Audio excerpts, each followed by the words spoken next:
نسوزون دل دیوونم و حیفه، به آتیش نکشون خون. حیف جوانی ما که برقا رفته که برد شوری خانه رو ببرن.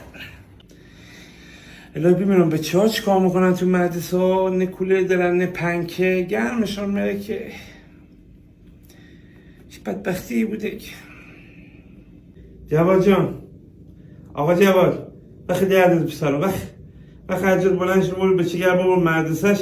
سرویس از زنگ زده میگه ماشین پشت درگیر کرده نمیتونم بیام. بخی دیگه دیرش رفته.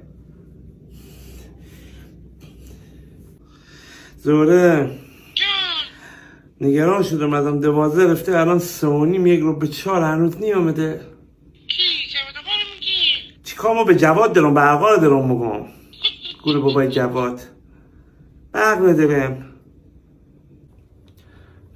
مامان جان مامان گرمه لابی میرم میدونم گرمه تو. برو پسرم برو سر صورت آب بزن، برو تو حیاط بدو کن باد بخوره به کلت خنک بری. با گم شو میگه خر.